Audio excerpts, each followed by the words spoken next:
Segundo uma pesquisa realizada pela Shell Lubricants, a falta de lubrificação está relacionada com até 70% das falhas prematuras em equipamentos industriais. Essa mesma pesquisa aponta que a lubrificação inadequada pode aumentar os custos com manutenção corretiva em até 30%. Por isso que é fundamental entender como otimizar a sua lubrificação. Nesse vídeo veremos os tipos de lubrificação, quais são as aplicações de cada lubrificante e como montar um plano de lubrificação eficiente. A lubrificação é um processo que consiste em aplicar uma substância líquida ou sólida entre duas superfícies em movimento relativo, para reduzir o atrito e o desgaste durante a operação. Além disso, ela também é importante para o controle de temperatura, porque absorve o calor gerado entre os componentes e auxilia no controle de refrigeração dos sistemas. Ela também protege contra a corrosão, porque ali não há contato entre os materiais corrosivos e as peças metálicas. Também ajuda na limpeza das peças, porque permite a remoção de partículas conduzida ali nos lubrificantes. Fazendo tudo isso, a consequência é o aumento da vida útil. Então a lubrificação acaba sendo a melhor forma de manter os componentes seguros e prolongar a vida útil das máquinas.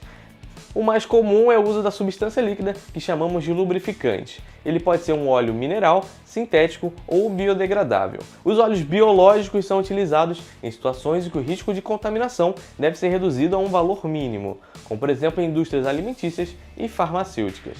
Já os óleos minerais, à base de petróleo, são os lubrificantes mais baratos e mais utilizados nas indústrias.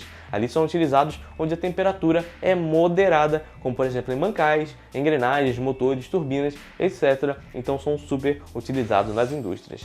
Já os óleos sintéticos foram desenvolvidos para substituir os óleos minerais em situações que requerem lubrificante para temperaturas extremamente elevadas ou igualmente baixas. Então, condições mais extremas. Existem basicamente três tipos principais de lubrificação utilizados nas indústrias: a lubrificação total, a lubrificação limite e a lubrificação mista. Cada tipo apresenta características específicas que os tornam mais adequados para determinadas aplicações. A lubrificação total é o tipo mais comum e consiste em manter uma camada contínua de lubrificante entre as superfícies em movimento relativo.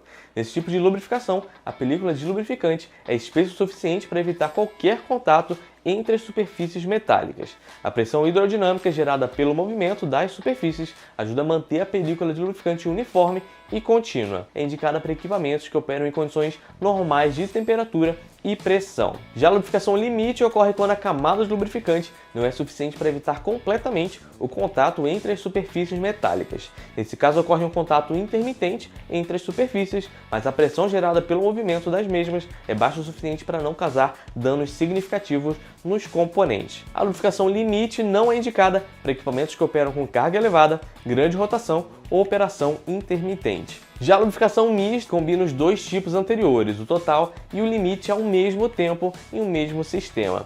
Em uma partida de uma máquina, os componentes estão apoiados sobre as superfícies fixas e a película lubrificante, nesse caso ali, vai ser fina, havendo algum movimento de contato entre as partes. Ali vai ser a lubrificação limite. Ao pegar velocidade, é produzida uma pressão hidrodinâmica que separa elas, ou seja, não vai ter contato em nenhuma das partes, que vai ser a parte que é a lubrificação total. A lubrificação mista pode ser utilizada em equipamentos que operam em condições variáveis. Então, se não temos uma lubrificação feita de forma adequada, isso pode causar diversos problemas em equipamentos, comprometendo sua eficiência e a sua vida útil. Existem algumas falhas que ocorrem quando você tem uma condição de lubrificação inadequada. Primeiro, vão ter um desgaste prematuro dos componentes, o que pode levar a paradas na produção e aumento dos custos com manutenção e também a redução da vida útil dos componentes. Segundo, vamos ter um aquecimento excessivo, porque a lubrificação não vai estar fazendo o trabalho dela de dissipar o calor gerado e, consequentemente, vamos ter deformações, trincas ou até mesmo a fusão dos componentes, que podem levar a outros problemas mecânicos. E pode acontecer também a contaminação do lubrificante, aparecendo partículas sólidas como sujeira, cavaco, coisas assim, ou também questão de água ou outros contaminantes que podem comprometer a eficácia do lubrificante em realizar a sua função, causando todos os outros problemas que a gente viu anteriormente.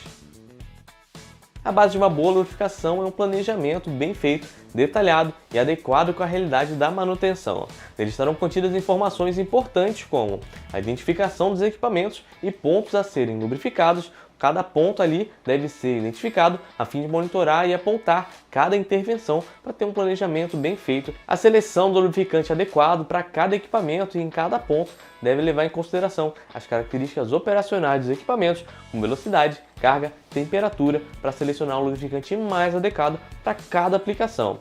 É sempre bom verificar a recomendação do fabricante. Também deve haver a definição do tipo de aplicação do lubrificante. Como a gente viu, a espessura da camada do óleo é fundamental para o processo correto. Então deve-se garantir a aplicação da quantidade ideal em cada ponto. Lembrando que a falta de lubrificante é um problema, mas o excesso também pode levar a desperdício, acúmulo, resíduos e vazamentos. A definição dos métodos de aplicação também deve estar contida no planejamento, se é feita de forma manual ou se é feita de forma automatizada. Muito importante também a definição e planejamento da frequência de lubrificação adequada para cada máquina e para cada ponto. Obviamente que cada processo vai ter uma necessidade. Se a frequência de lubrificação for muito baixa, o filme lubrificante pode se romper, resultando em contato direto entre as superfícies. Mas se a frequência de lubrificação for muito alta, pode causar o excesso de lubrificante, que também é problemático. Então, para a gente ter um exemplo, vamos ver aqui um plano de manutenção de um motor de 60 CV de 2 polos. Ao longo do ano terão as intervenções periódicas tradicionais, mas vamos focar nessa marrom, que é a lubrificação dos rolamentos. Esse motor usa rolamentos 6314, que são lubrificados com graxa de sabão de lítio, grau 2. Quando eu chequei aqui na tabela do fabricante, ela indica que para motores de 2 polos, a relubrificação recomendada é de a cada 3.600 horas. Então, com essa periodicidade aqui, é disparada uma ordem de serviço com as informações necessárias, básicas de operação ali, que o técnico vai executar, já sabe, ele vai estar recebendo qual que é o tipo de lubrificante, qualquer forma da aplicação e qualquer quantidade correta de aplicação, para não ter problemas de lubrificação inadequada. E por fim, um monitoramento da condição do equipamento através de técnicas preditivas, seja através da análise de óleo, que avalia a composição do fluido e identifica se está dentro dos parâmetros adequados, ou através da análise de vibração. Quando a lubrificação não é feita de forma adequada e começa a ter um contato metal-metal das superfícies, essa fricção vai gerar pequenas vibrações que se propagam no equipamento. Quando realizamos a análise espectral, esse tipo de problema gera o que é chamado de um carpete de vibrações, ou seja, aparecem vários picos de vibração em uma faixa de frequências, normalmente acima de 300 Hz. Soluções de monitoramento como sensores Smart Track da Traction conseguem identificar problemas de lubrificação automaticamente, porque usa de inteligência artificial para avaliar os padrões de vibração e detectar quando ocorre um problema mecânico como esse e tantos outros, para você ficar sabendo de tudo da sua máquina, sem precisar ficar se preocupando com ela, porque ela está sendo monitorada. Ficou clara a importância da lubrificação para os seus equipamentos? Eu fiz um outro vídeo aqui falando sobre análise de vibração em rolamentos, caso tenha interesse, é só assistir. Até mais!